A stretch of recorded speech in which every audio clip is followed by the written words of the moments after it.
What's up, everybody? This is NBA at the Bar. This is our very first episode, fired up and excited about our very first week of basketball season, and happy to come bring it to you. Hey, I'm your host. I'm TA.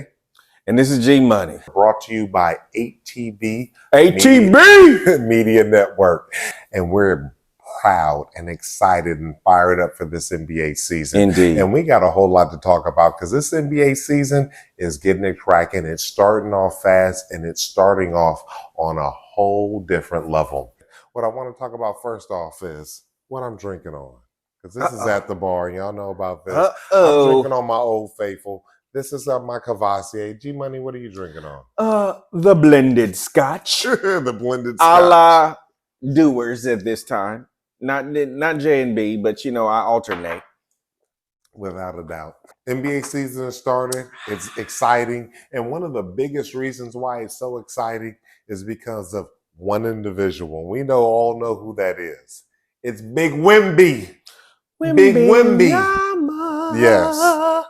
Well, they call him Big Vic or Big Dick Vic. So we talking about. Oh, you love that one, huh? That was good. It got good to you. Hey, we talking about Wemby. And my first question for you is, what is your opinion of Wemby as he starts his NBA career? Okay, so Wemby, like many of us have observed, he is a unicorn. I think I have never seen a big man with guard skills that is 7'4". I know, that's ridiculous. I mean, he's 7'4". So what kind of planet do you come from? This does not exist. I mean, I'm expecting you to die at 18 because, you ain't supposed to be a giant size. But he is all the way giant and he is all the way athletic. And that is what has really impressed me about him, is that his athleticism is what is shining through. Now, he's a little light in the ass, but, and I'll give you a little more diatribe on that in a second. But what do you think? For me, Wemby I was a little bit concerned because I saw all the hoopla about him. I saw all the previous highlights from him from France, but it was like, that's France. And them cats ain't that good anyway. Okay. And it was like, what was he going to do in the NBA? And then so when you saw him play in his first preseason games, he was kind of like Bambi. He was kind of like a baby giraffe.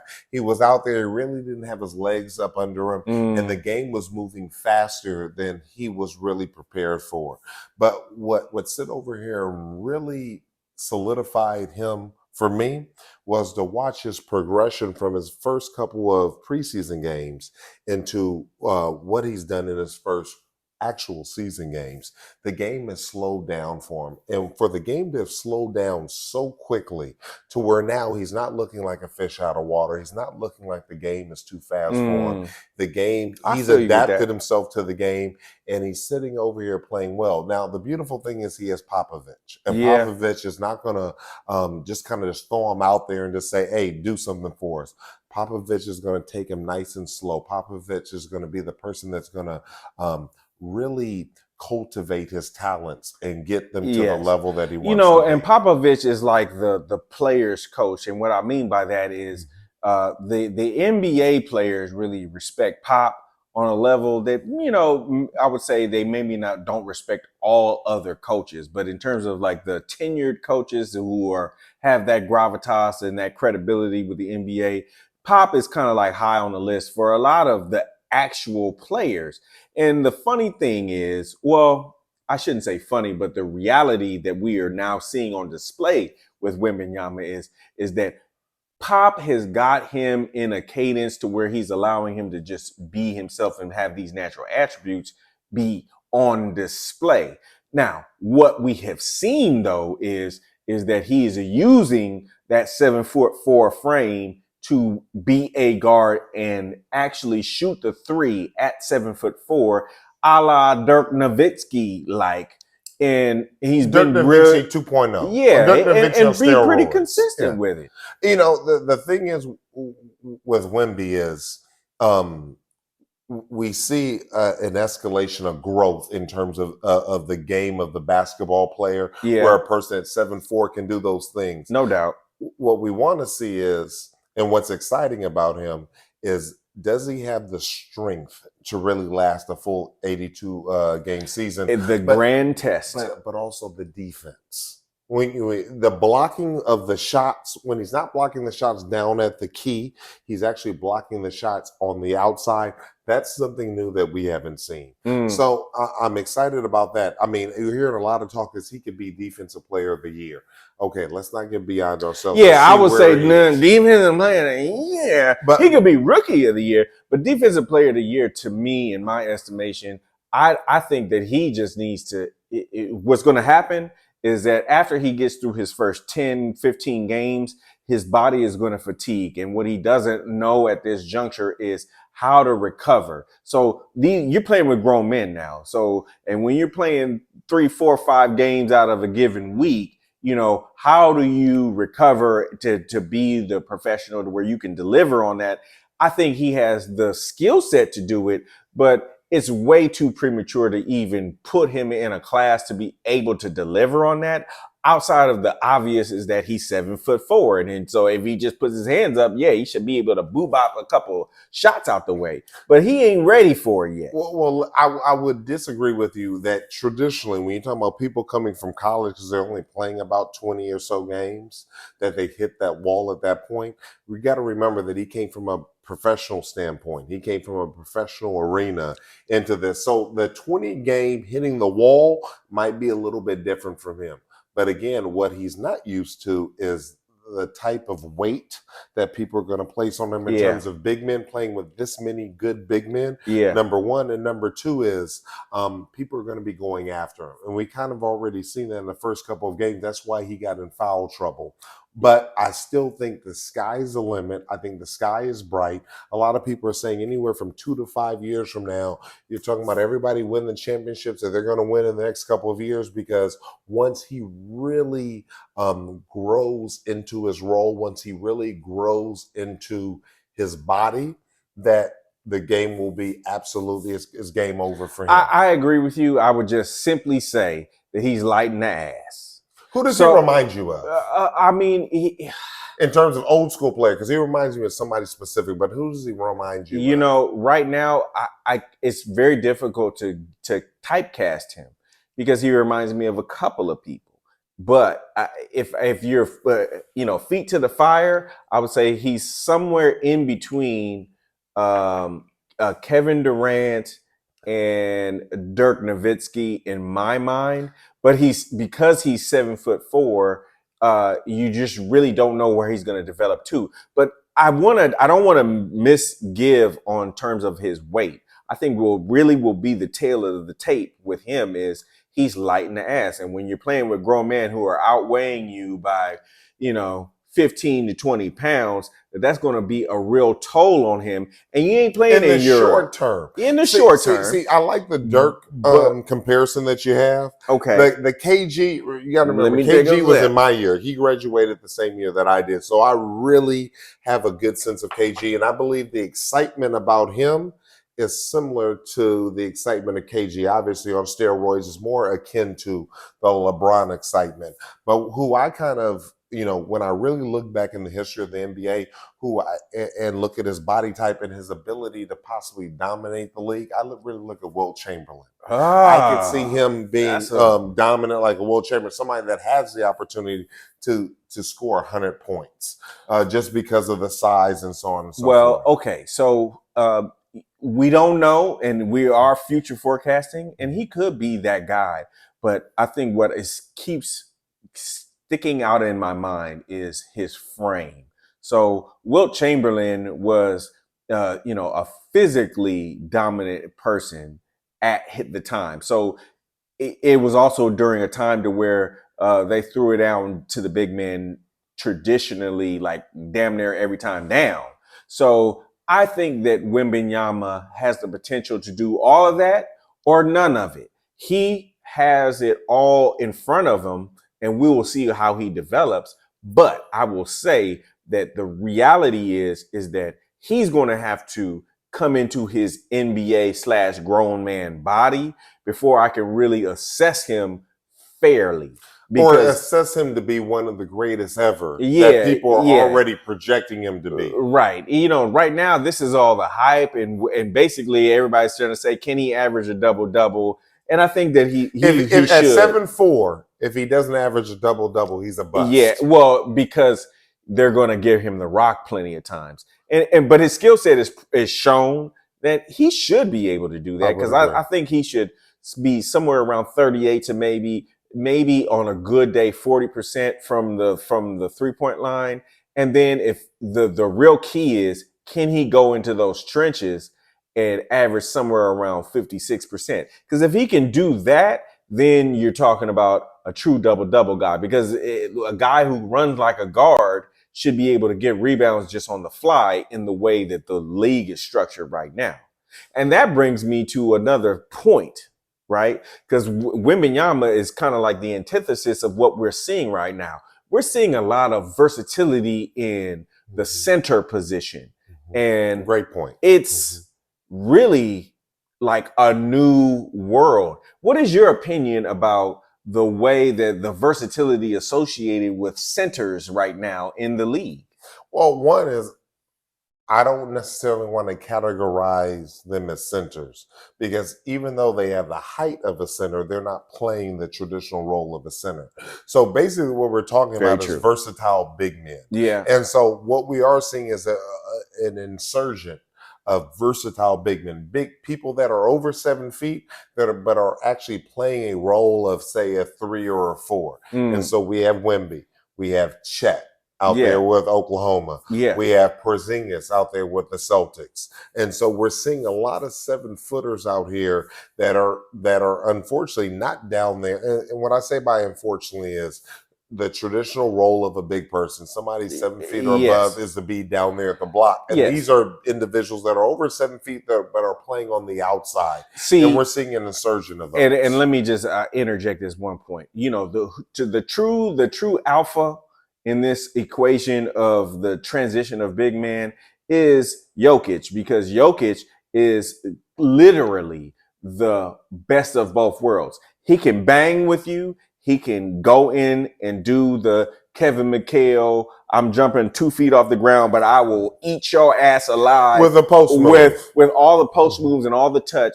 And I have the versatility of the guard, which is what you're seeing, the new sexy thing about these transition guards.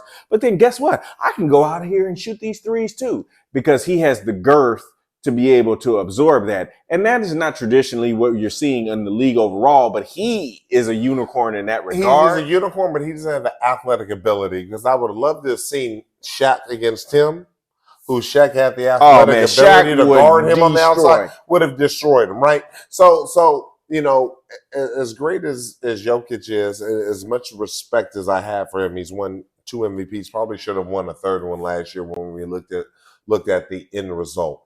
I still think that there are players in history that would have shut his ass down. Yeah. We don't know if there is a player. I don't know if Shaq could have hung with Wemby on the outside, or Chet, or Porzingis on the outside. So let me, I'm going to throw a name out here, and then I'm going to also just respond to that. So one of the names that I think that needs to be referenced is Subbonus with the Sacramento Kings, because to me, I think he's probably the closest in terms of having the versatility of a big man who can kind of do both things. I think he was Yelkich 1.0. Yes. He was Yelkich, and Yelkich is like the 2.0 version of him. Right? He might be 5 to 10 pounds lighter, but the reason why the Kings are one of the reasons why the Kings are relevant is because he has this kind of like Vlade Divac type of game, and his daddy a little bit. But and what I simply mean by that is he can shoot for a high percentage, he can rebound, he can bang a little bit, but he can also shoot from the perimeter. And what you're seeing is this migration to the perimeter from the 5 position, specifically, even though we're talking about big men. Now, and Wembanyama could be the unicorn of them all, right? Well, hold on real quick. We talk about Wemby doing that, but this is where the argument kind of in the media is this one argument is being lost. There's other individuals out there. That's why we're talking about this. Look at Chet.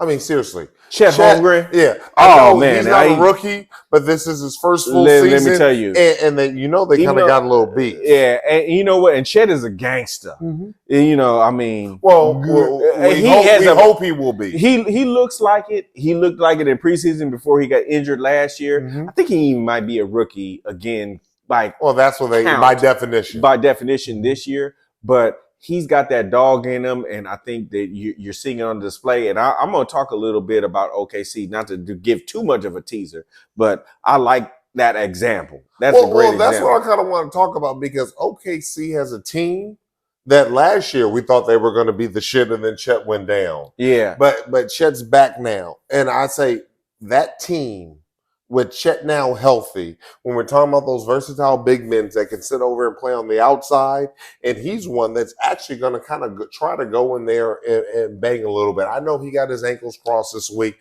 I know he got his ankles broke, and we got a highlight on him. I mean, it happens every time. It happens with anybody. It can happen with anybody in the NBA, and it happened with him.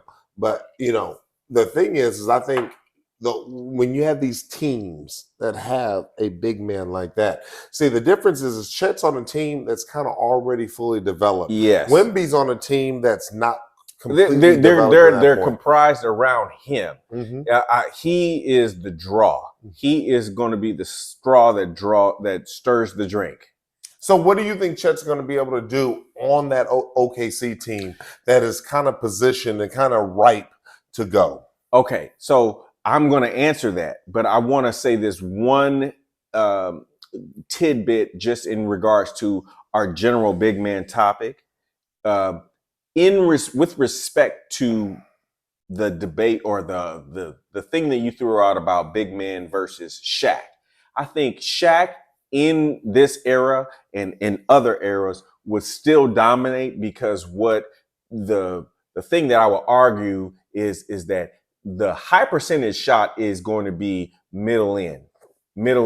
And if Shaq, with all his physicality, would still be able to crush motherfuckers, and he would still get all of these little frail, tall guys in foul trouble, and they would sit their ass with all their 3-point line would they guard down him? Because Shaq would be over here monkey dunking like, would they guard him? I don't even know if they'd have the balls to guard him. Well, if they're, who else are you going to put on him other than your quote unquote center position? So they would by default have to guard him. And even if Shaq didn't have to rotate out to them, they would have to deal with him. And when you're really talking about high percentage basketball, yeah, okay, you can try to counterbalance me with your threes, but if you're shooting 38% on the outside and I'm shooting damn near 70% on the inside, eventually I'm going to win. And so that I would just put that to bed to just say a traditional big man will rule the day in that regard. But going back to what you said about Chet Holmgren. So Chet Holmgren, in my estimation, in that OKC team, I think they are the dark horse that is not being really readily talked about enough in the league, because they have everything. So you think they could compete with the Denver Nuggets? I think that they have the potential. The thing is, they are young, they are unproven, but they are good at every position. Well, it would be silly to not even talk about Shai Gilgeous-Alexander, the one that the Clippers let get away. Dummies. Mm-hmm. Okay, you got that guy. Then you got, I want to say his name is Giddy. Then you got Dort. You got Chet. They don't have superstars, but you have rock solid players. They're loaded at every position. So what have you seen from them in the first, 2-3 games of the first? Okay, so I think that they've only played 2 at this point. Mm-hmm. But what I've seen is that they have a formula that is built to win. It reminds me strangely of the Penny Shaq Orlando Magic team, in terms of there was no weakness. There's just a formula of like a perfect 5, and then they've got 2 or 3 guys on the bench that can come in and fill in. Mm-hmm. And they have the potential to ruin some people's seasons, because we all know that there are some favorites out there, but let me tell you, OKC is on the rise. People are not really talking about them enough, but they are legit. I would agree. They're legit. Which they are the influx into the Western Conference Championship with the Lakers, the Nuggets, Golden State. Yeah. You almost have to say New Orleans too. I mean, that's what's so exciting about the West Coast Conference is that you have these teams that I think injuries are going to be the one thing that determines the pecking order. Absolutely, because you have almost from 1 to 8 in terms of the final seeding of just all strong teams. Because when you talk about the Pelicans, when you talk about OKC, I mean, you can even throw the Kings in there, where it has a young dynamic nucleus team. Yeah, right. Absolutely. So there's a lot of parity. There's a lot of parity, but there's also a lot of young energy and a lot of teams that want to sit over here and vie for that starting or for that top echelon. Here's where the twist is. When you talk about those young teams, right? You also have to talk about some of the older teams. So there's some older teams in there. The Suns, who I'm sure we like to say, they're top heavy. They have their top heavy. They're doing the traditional power three that we saw in Miami. They're doing Miami West. Correct, but also like the Lakers. And here's where the twist is. This is what I want to bring up is that you have the Lakers. Right, it's my team too. I absolutely love them. I love LeBron. But here's where the twist is. Is AD really the one?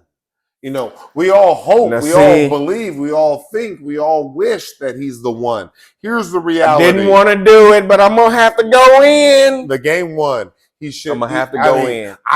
It's hard to call AD a great one when he shits the bed in the second half in the first game. When you talk all that shit in the preseason, when you talk all of that about, they was talking shit and I can't wait to see them, and then you get them in the first game and then you come out gangbusters and you have 17 in the first half and then you shit the bed and not score a single point. I saw some of those fucking shots that he put up in the second half and it was like. Okay, so, all right. I'm going to throw this out there. Bitch-assness disease on alert when it comes to Anthony Davis. Now, the reason why I say that, and it does seem harsh, and I know that all the natural social media stuff they've piled on with him. Right. And it's, listen, he arguably, as long as he stays healthy, he should win Defensive Player of the Year because he is that versatile and he is that dynamic on the defensive end. But the thing that we even talked about with these versatile big men is that he's in that category of versatile big men and he tries to play like a guard. But what he doesn't understand, in my estimation, is that he needs to get his ass in the paint. And what we're really saying is that you need to be the guy who has a pet shot, just very much like any other superstar who at this age and stage in their game has created a pet shot, whether or not you're talking about Kevin Garnett, Kevin McHale, Larry Bird, Kobe Bryant, it's like Michael Jordan. They have all kind of come in and they have had, I'm at this in between this 30 to 32, 35 year range, and they have understood the game. They've had played enough seasons, and they have, even LeBron, of course, his own teammate, have developed a pet shot, something that they can call on that says, this is my high percentage shot, game in, game out, time in, time out, that I can go to that will get my ass this high percentage shot. And Anthony Davis still be doing noodle legs. He still want to jump early and try to avoid contact and not take that little bit of thump, knowing that your ass needs to get on the free throw line, motherfucker. Let's see. Here's where the twist is. This is what could be the separator between him and this new generation of versatile big man versus him sitting over here and being lost in the shuffle, is because he does have the ability to go down low and actually play aggressively and actually be a big man, where I don't think Wemby has the ability to really be an effective not big at this man. juncture. I don't think Chet has the ability to be a real big man. I might disagree with that, but okay. Well, we haven't seen it yet. We haven't seen it yet. It's only 2 games into his Fair NBA enough. career. We haven't seen it yet. And Porzingis, we've seen that he hasn't had the ability to be an effective big man. What AD has the ability to do, and what he has shown in spurts, is the ability to be that versatile big man, to shoot the three, to play outside, to handle the ball, and get down low. The thing is that it's one thing of what you can do. It's another thing of what you are willing to do, what you want to do. Yeah. And if you're not willing or wanting to go down low and be that big man, then what happens is you then put yourself in the Wembley and Chet role, and I don't think he's better than them. So if you want to be great, you have to be a little bit different. You have to separate yourself. And unless he's willing and wanting to go down low and I'm not saying do 50, 60, 70% of your game down low. What I am saying to do is to do the 20 to 30 to 40% down low that your team needs you to do to get to that next level, to get to that next stage. Agreed. If he's not willing to do that, then yes. It's that bitch assness that is the bitch assness. Now, here's the simple thing. Anthony Davis is actually in a perfect situation because he has a clear, undeniable, superior talent in terms of Yelkich in the, I would say, the high percentage area of the court. So Darvin Ham needs to then now take Anthony Davis's skill set and challenge him and put him in the block and say, go figure out a way to overcome the Embiids and the Jokiches and the Giannis's of the world by you developing from that spot. Anybody who watches the Lakers knows that he's all too often floating somewhere around the free throw line, extended out to the 3-point line from where he starts his offensive positioning. And that in and of itself is almost like negating the real test. The real test is get your ass down there on the block like Kevin Garnett, who was a skinny player, or Kevin McHale, who was a skinny player, and figure out how to dominate from that angle. And until he does that, he will always be marginal. He's always going to be that guy who tries to avoid contact and jump early and look like he's got noodle legs and try to do some finesse thing around the true test. The true test is, can you be successful in the key? Because you're not a 3-point shooter, bro.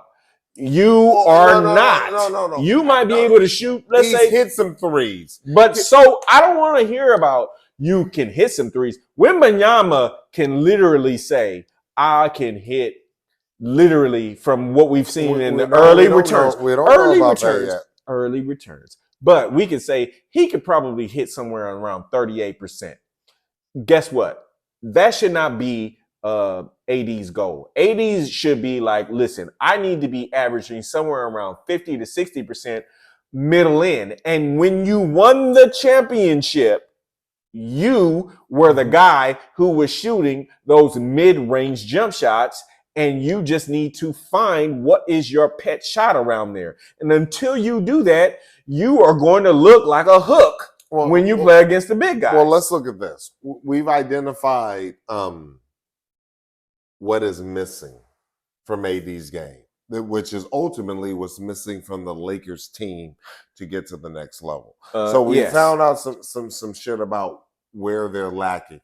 What I want to ask you is what have we seen as a surprise in the first week? Now, again, it's just the first week. It's just the first, 6-7 days. You're going to make me go into the reservoirs of my brain.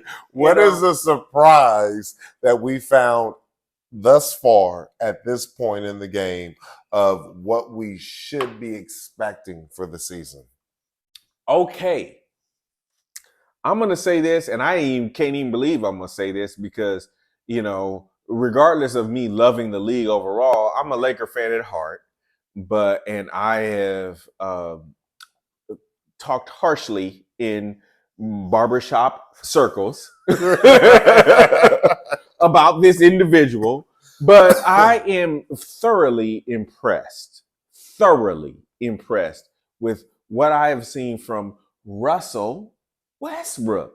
I didn't think that he would be able to transition to a serviceable guard the same way that we saw, let's say, Jason Kidd eloquently do, that led the Dallas Mavericks to a championship. Because when somebody who has been so allotted at such a degree, their ego and their style of play usually doesn't allow them to transition to a role player, but an effective role player. And so far, early returns are, granted, we're only 2 games, maybe 3 games in. And that's where the twist is. We're 2 or 3 games but in. Russell Westbrook looks like I want to be excited about it. He looks great. He looks like he's that dude but for the Clippers. But you know what he looks like? Not that he looks so much great, even though he does. What he does is he looks happy. He looks comfortable. Yeah. He looks comfortable in his role on that team. Yeah. And that's so important. And he was never comfortable like that with the Lakers. No, because look, I hate to put it on him, but listen, when you from LA, and we know this because we around Hooper circles and we from LA, and you play for the Lakers, bruh, it's show and prove. We ain't got time for you to figure it out. You gonna have to show that thug life. And he was allotted and he was graced by Kobe Bryant to give him that kind of like, oh, you were all world, all thug, gangster kind of mentality. And I say gangster in a trivial sense, just simply meaning that he is assertive in his play. Right. Now, he was gangster when he did the 20-20-20. That was the realest shit yeah, I've ever absolutely. seen. That and was literally the realest shit I've ever seen. And triple-double guy, and so I all of that. No, the 20-20-20 when Nipsey died was the realest shit I've ever seen. Nipsey passed. He went there. He did that. So when you say that was gangster shit. But when you lead the league in turnovers and you missing layups and you doing all this stuff on the hottest white light that there is, which is you're playing for the Los Angeles Lakers, is equivalent on the East Coast to playing for the Celtics. Okay, you can't get no more hot white light than playing for the Lakers, and it was disappointing to see him not flourish in that environment, but rather succumb to it. But he had to accept his role. And the reality is it took the Lakers for him to swallow his pride and get with a team to accept his role, to actually be in a place to be happy. You said the word happy, and then thrive in that role. Yes, that is lesser than that he had in his career. Yes, here's what the reality is: age is undefeated, my dude. You're getting old. You can't do the shit that you used to do 10 years ago. That's the reality of the deal. And so when you can sit over here and be in a happy place and where you are in the present, and you're in a position to thrive when you have the skill set to win. Yes. He has a skill set that desire the fire to win. And he didn't have to be, let's say, one of the men. He can just be 1B instead of being 1A, which is what the Lakers were requiring him to do. He can be 1B and he can be a surprise 1A without the pressure with the Clippers. He better act right so he can get up in this new stadium, because we see this new stadium being built out here. You know what? And Ballmer is one of them dudes to where he's going to pay for a championship one way or the other, because he is he's the richest owner in the NBA. And he turns red as a cherry top when he's so excited. You see him between Kawhi and George. Oh my God! He has a decent team to go. I need it because my drunkenness would not allow me to say Kawhi. So thank you, Kawhi Leonard. Yes, Kawhi always hurt Kawhi, and sometimes hurt Paul George. Okay, so who is your surprise? That was my surprise. Who is your surprise? And It's hard to say a surprise, but you just didn't know how it was going to work out. And it's with Damian Lillard. Ooh. Because Damian Lillard wanted to go to Miami. Thug life, baby! And then he chose he got traded to a team that he didn't want to go to. And so he was dead set on going to Miami, and then he gets traded to the Milwaukee Bucks. Yes. And he don't want to go in the cheese state, but he hold on. When you talk about a team, are you talking about Miami or Wisconsin? Low key, he won it. He actually got in a better situation. He got in a better situation. Yeah, but if your mindset is Miami, and I'm thinking I'm demanding Miami, and I'm gonna be on Miami Beach, and I'm gonna be churching, and I'm gonna be with Pat Riley, and I'm gonna be with Wade County. We're gonna be chilling. And then next thing you know, you're gonna be in the snow in Wisconsin. Tell it. Man, hey, talk to me. You don't know, but that's a testament to his mental fortitude. Yeah, that's a testament to his professionalism, and that's a testament to who he is as a man. Yeah, to sit over here and why that was such a big surprise is his very first game, his introductory game with that team. He scored 39 points. That is a record for that team. Yeah, of the most points scored in their introductory game, which that showed me all that I need to know about him as a player, him as a man, but most importantly about that organization and what they have the capability to do. I love that move because of one simple reason. Damian Lillard is going to be on display because he's going to have it's going to sound silly to some people. He's going to have slightly of an easier road. I'm generally of the opinion that the West Coast teams. Well, we know the West is stacked. It's a harder road. Stacked, yes. It's a harder road to hoe. That being said, Damian Lillard, you put Dame Dollar with the Greek Freak, and he's automatically saying, "I'm deferring to you." That is a lethal injection when you have an MVP who states that he stated the other day that this is Dame's team. Yeah. When you tell me an MVP that is so that is so egoless, that he's willing to sit over here and speaking in tongues right now. Speaking in tongues, that he's willing to give the team to a player that is brand new on the team after he's put in the work and brought them to where they are. Calabash. Talk to me, Jesus. To put the team and give the team to him. Yes. Because he knows that that's the player that's going to be the engine, and there's going to be a catalyst to him in terms of Giannis being as great, if not greater than he's already been. I couldn't agree more. I couldn't agree more. Just the symbiotic relationship is so great. And he has a less difficult role. Listen, Drew Holiday, I think, is a gem.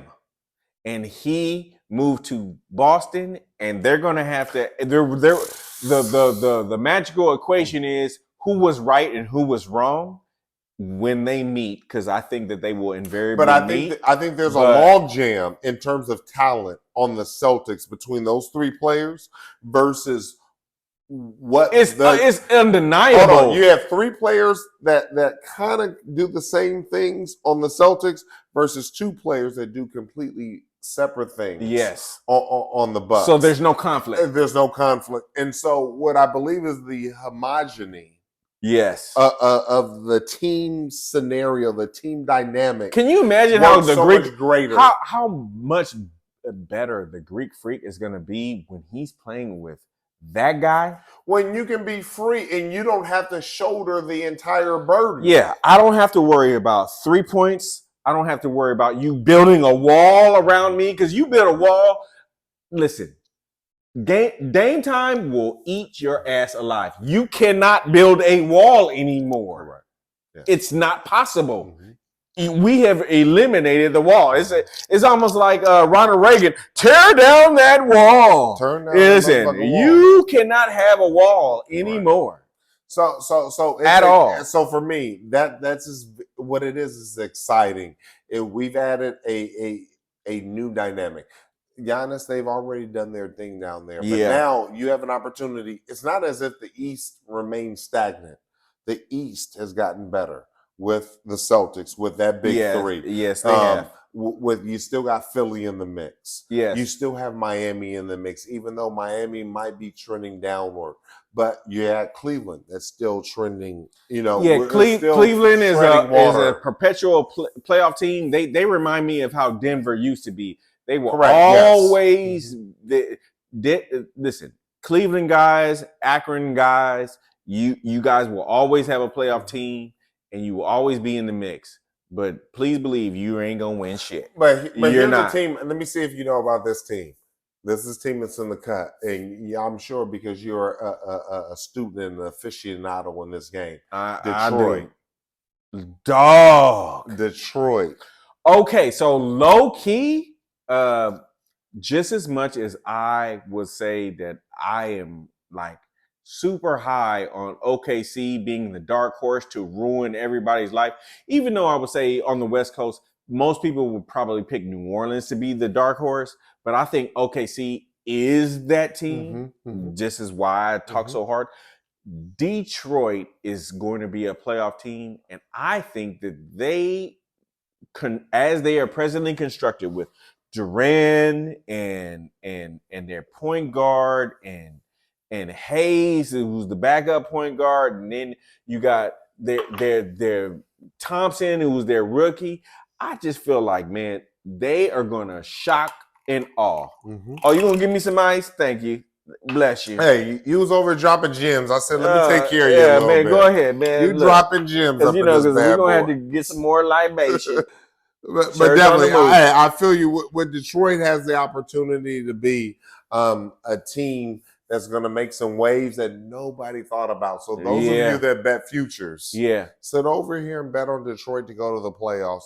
I'm sure it's plus money right now. They are going to the playoffs. Smart money. They are. And they might, dare I say, they might upset somebody. Correct.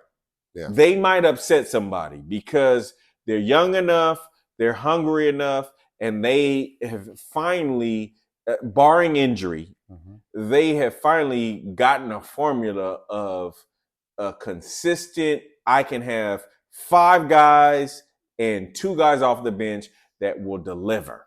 When you got Alec Burks coming off your bench, I'm telling you, they can deliver, and they might just do that. So let's look at this. So we've looked at in this first week who we really like. Here's where the deal is. Let's look at the future of the NBA. Okay. Who are, this was a great rookie class. I think it was. One of the best that we've seen in a while. Which one of the rookies have really caught your attention? Okay, so I'm going to stay on Detroit because of this one guy. I might be butchering his name. Is Asar, whatever. Thompson. Thompson. Big A-T. A-T. They call me T-A. Okay, A-T is his name. Thompson. Okay. That kid is he's legit. He's the business. He can rebound. He can play defense. He can basically rotate in sequences. And more importantly, he can hit the open shot when delivered upon. So granted, these are very short sample sizes. And just like how we talked about Chet Holmgren, and just like we talked about Wembanyama, and we're really concerned about the fatigue of the season. Can they do it for 82 games? The same, I would say, criticism or critiqueful eye needs to be placed on him as well. But what I've seen from him in these early results is the kid knows how to deliver in high moments. Can he do it for a season? I don't know. We're gonna have opportunity to see. I think that they got somebody with him.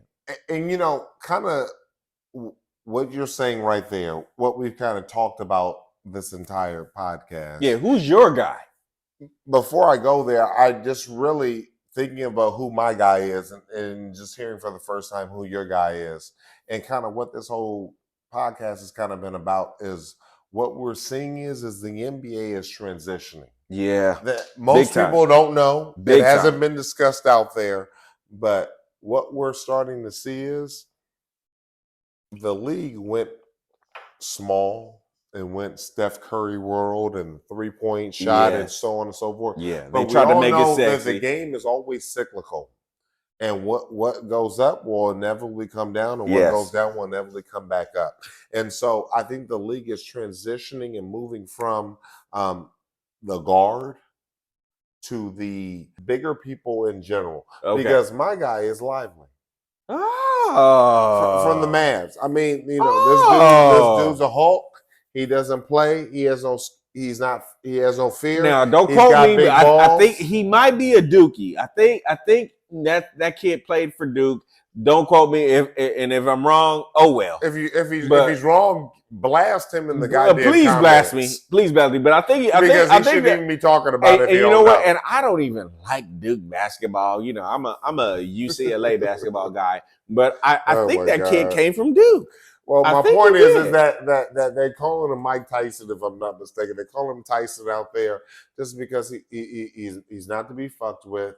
He ain't scared. He's got some balls. Scared. That is down real. There and he will come in there and whoop, wop, bop. I'm about to give you so, to you. You know, that was the type of player I was. Like, we're going to go hard in the paint, and we're going to go hard, and we have no fear. Yeah, and so when you have these individuals like that the game is transitioning, not to – it's big men in general, but you have big men that are versatile. You have big men that are bangers. Yeah. But we see him with Yelkich and so on and so forth, that the big man is going to determine the next 5 years in the NBA. I agree. And the game is cyclical. Yes. And so we're watching a transition of authority from the guard to the big man. And that's exciting because this game was built off of big men.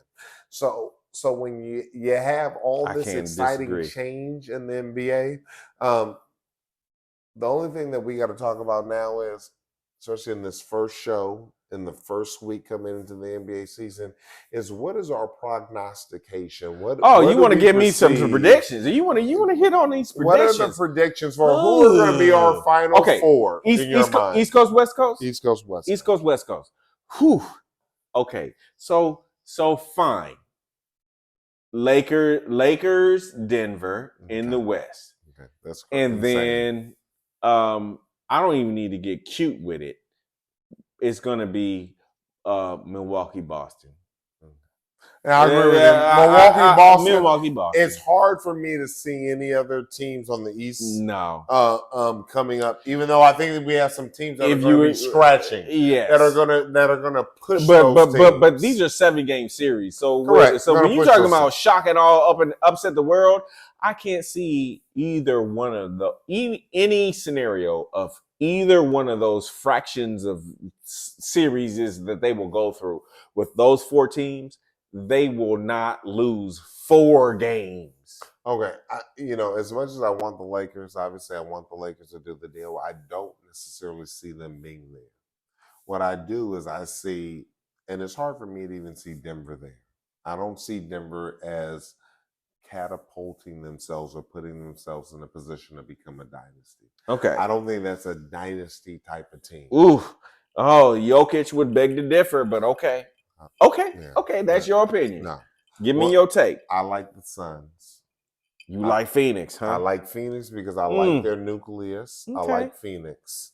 And for a second team, what I would say is my heart would say the Lakers because I would love LeBron, but I see AD does not have it in him to sit over here and propel. Isn't it amazing how we always bring it back to if AD will not play like a hooker? Well, that's what it comes down to. That's the differentiating. Yeah, it's like, bro, that's the differentiating if you just don't play like a hooker, we're going. Here's what I like. Here's what I think. I think it's Phoenix and the Clippers. I think it's Phoenix and the Clippers. And the Clippers getting there. The Clippers won't clop this year? I don't think they'll clop this year. I think that they're going to sit over there to set up for their new stadium next year. Do tell. And on the East Hey, I Coast, feel like I'm gonna need some pearls that I can freaking rub. What? on the East Coast, I think Milwaukee is the team to fucking do the deal, and I think the Celtics. Don't get cute. I know it's not that I want to, but it's them or Philly, bro. I was gonna say Philly. Oh. Because I just think there's too much of a log jam in that backcourt. James Harden has ruined Philly's season without him even playing a game. Right, but I'm just gonna say, but if they're able to make the right trade and get one piece that team needs for Harden, I think that could be a game changer.